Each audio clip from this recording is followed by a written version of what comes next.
또 다른 민족 종교와 손을 잡고 종교의 영역을 넘어서, 그래서 우리 한국교회는 민족 종교나 뭐 다름이 없을 정도로 그런 역할을 해왔습니다.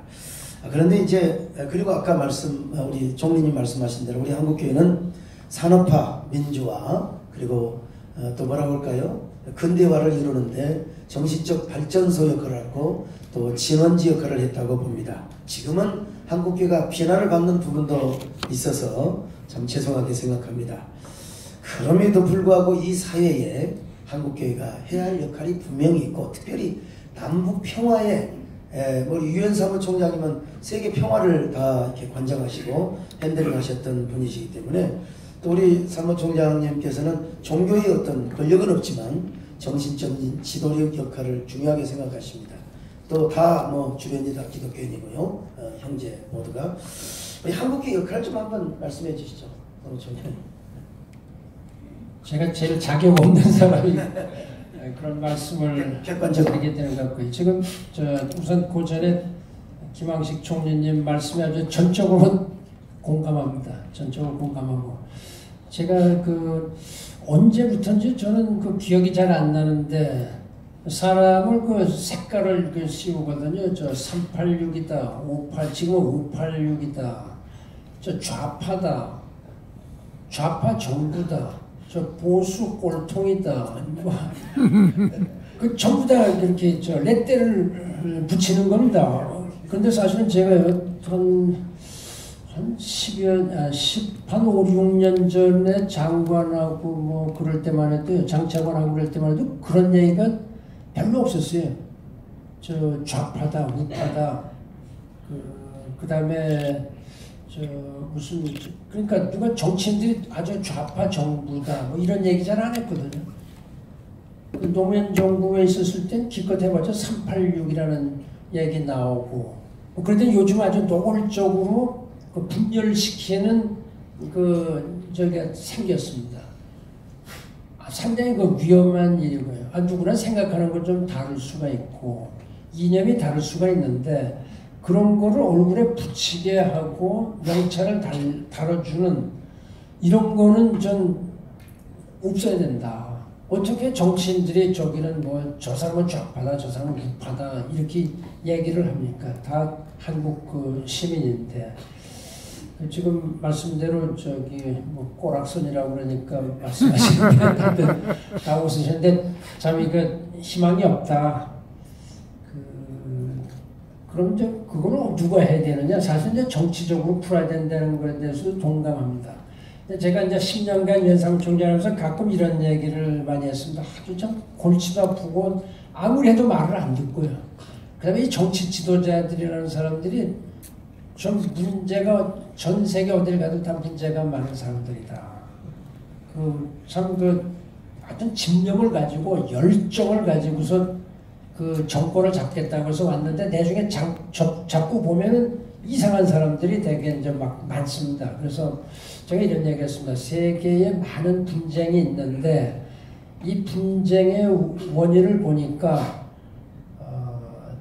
시민들에 의해서 나온 것이 아니라 정치 지도자들로부터 비롯됐다. 이 분쟁들이.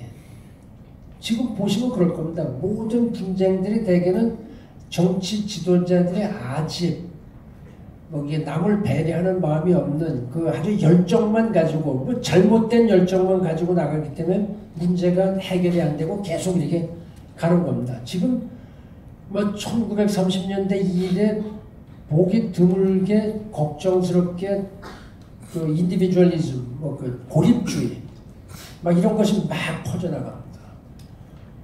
특히 이런 것이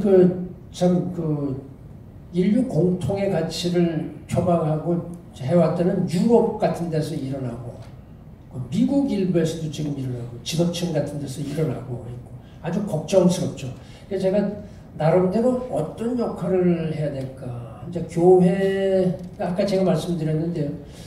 모든 사람들이 순수한 마음을 가지고 자기도 잘 되고 가족도 잘 됐다. 하나님한테 기도를 하면 자기가 우선 잘 되고 자기 가족도 잘 될 것 같다. 이런 약간은 이기적인 생각을 가지고 또 교회에 오는 수들이 많습니다. 그런 교회 목회하시는 분들은 늘 그 아주 공부를 많이 하시고 평생을 거기에 바쳐서 신도들을 설교를 통해서 이렇게 이제 기도를 이렇게 해 나가시는데 아주 제가 많은 사람들한테 전도 초등학교 때 교회를 장로 교회를 꽤 다녔습니다. 이제 6학년 때까지. 그때는요. 이게 아주 재미난 얘기지만은 교회 가면 뭐를 주었어요.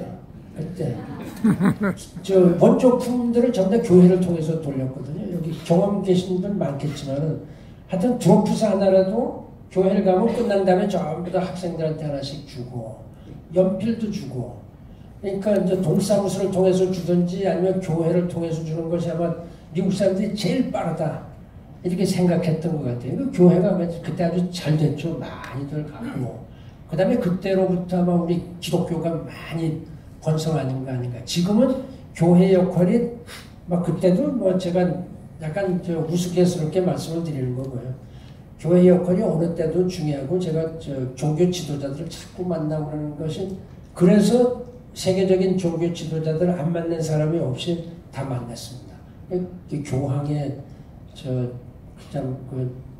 정신적인 지도도 받고 기후 변화를 할 때라든지 뭐 하여튼 지속 가능 개발 할 때 교황님을 뭐 특별히 초청을 하고 이렇게 했는데 지금 아까 총리님 말씀 들어보니까 우리 기성세대가 별로 저기 안 되니까 우리가 자라나는 그 젊은 세대를 잘 교육을 시켜야 되겠다. 여긴 교육의 힘이 아주 중요한 거예요. 그 다음에 교회가 전 세계에 아마 그 네트워크가 꽤 돼 계실 겁니다. 그렇게 하고 교회에서 여러 가지 성지순례뿐만이 아니고 또 못 사는 사람 남을 배려하는 이런 면에서 많은 거 봉사활동도 많이 하죠. 봉사활동도 많이 하고 이런 사람들에게 대해서 그 세계 시민 정신을 계속 함양을 시키는 것이 필요하겠다. 신앙심 북돋우는 것도 좋고 근데 그 신앙심을 통해서 이 신앙이 나 가족만을 위한 것이 아니라 이웃을 위한 것이다. 또 대한민국 이웃뿐만이 아니라 세계 이웃을 위한 것이다. 제가 깜짝깜짝 놀랄 때가 있습니다. 아프리카 아주 오지에 비행기도 잘 안 들어가는 이런 데를 뭐 덜컹거리고서 차를 타고 가면요. 그 한국 청년들이 이 사람들이 보여요. 당신 여기 웬일이냐? 그러면 여기 뭐 어디 교회에서 나왔는데 봉사활동 나왔습니다. 그 어디 가도 또 만나요. 야, 이게 느낌이 그냥 확 다른 겁니다. 느낌이. 이 사람들이 커서 누구든지 컸지만은 돌아가서 사회 지도자가 됐을 때는 지금 같은 지도자는 안 될 거다 이겁니다. 분명히 자기가 고생을 해보고 그래서 제가 그랬습니다. 아니 어떻게 삽니까? 그러니까 현 주민하고 거의 비슷하게 사면 되는 겁니다. 어떻게 보면 돼지우리 같은 이런 참 못 사는 데죠. 이런 데서 자기 몸을 바쳐가면서 신앙심 하나 가지고 하는 겁니다. 어떨 땐 좀 무모하다 싶을 때가 있어요. 무슬림 교회에 와서 무슬림 지역에 와서 선교를 하는 겁니다. 또 어떤 분들은 선교사들은 아니 이게 지금 됩니까? 이 사람들이 완전히 여기 100%다 무슬림인데 그러니까 저는 여기 원래 나이 든 분들하고는 상대를 안 합니다. 거기에 보면 버림받은 아이들이 있거든요. 버림받은 청소년. 그 사람들을 불러서 계속 잘 해줌으로써 이 사람들이 하나님의 영령이라든가 이런 걸 듣고 하겠습니다. 이런 또 종교적인 그 목적을 가지고 하는 것도 있고요. 그래서 저는 최근에 그래서 사무총장 경험에 비추어서 이게 세계 지도자들이 세계 시민 정신이 없구나. 전부 다 내셔널 리더는 됐는데 글로벌 리더 된 사람은 별로 없습니다.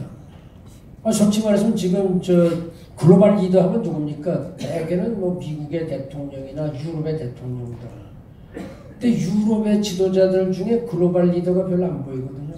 막 피난민들 오면 그냥 막 쫓아버리고요. 막 학대하고 뭐 물건 가진 거 받아줘도 물건 가진 거 중에서 돈 내라고 그래가지고 뭐 금부치 같은 거 막 수거하고 또 미국도 지금 그렇지 않습니까? 뭐 지금 뭐 문제가 많지 않습니까? 지금 이런 것이 지금 글로벌 시리즌십이 없기 때문에 그렇다. 그래서 이 교회에서 이 세계 시민이 되는 이런 걸 갖다 계속 좀 가르쳐 주시고 또 학교 선생님들의 역할이 아주 중요합니다. 학교 선생님들의 역할이 중요한데